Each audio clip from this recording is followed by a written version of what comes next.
welcome to Reading Science. Today we will be reviewing some concepts that have already been discussed on the Reading Science channel. Particularly, we will focus on intensive reading strategies that both beginners and advanced readers can adopt. The goal is to extract the most meaning out of every text and hopefully become enlightened through the reading process. Reading can change your life, given you put in the time and effort. Firstly, we will distinguish the difference between light reading and heavy intensive reading of texts. Reading should be considered a sport, where technique and strong competence lends to achieving your goals or outcomes. Enjoying a book or lengthy article for leisure is no waste of your time, but with some cognitive effort and dedicated focus, you can gain much more from your reading practices. So, we welcome you into an exploration of varying methods that will accelerate your reading practice.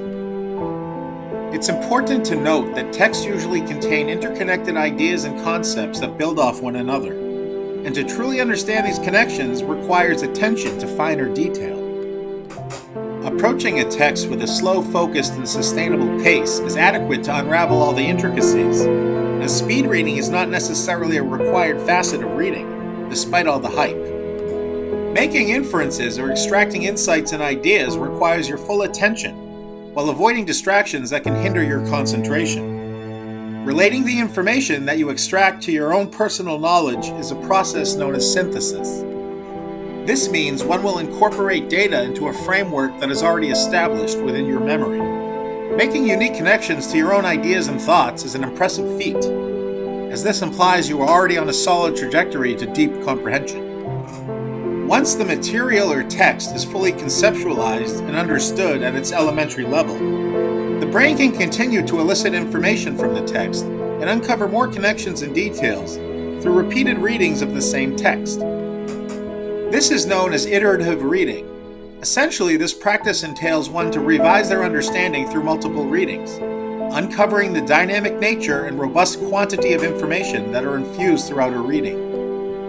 It's important to pay close attention to the use of language and grammatic formations and sentence structures, as this will internalize your understanding of properly devised language, which ultimately assists in developing your writing and speaking abilities, as well as increase your capacity to comprehend increasingly complex material. Deep immersion means one will apply considerable efforts in decoding and extracting the most important information within a reading. This submerged approach in the ocean of context will undoubtedly lend to unique novel interpretations within and outside the text. If the text is providing insightful and emotionally resonating feelings, this deep engagement is worth the cognitive effort. It's important to learn new words or terminology by observing how these words are used in context. By observing a sentence with unfamiliar words, one can narrow down the meaning and intonation implied through each term, by analyzing how these words are utilized within the structure of the text. Finally, remember to choose material that you find personally engaging, or important texts that you feel contribute to areas of knowledge that you consider worth exploring. By rereading and spending ample time making connections within every sentence or segment of the text, deep reading will afford you with important skills that can be applied to future reading sessions, as well as induce intellectual qualities that are applicable in and outside of the literary landscape.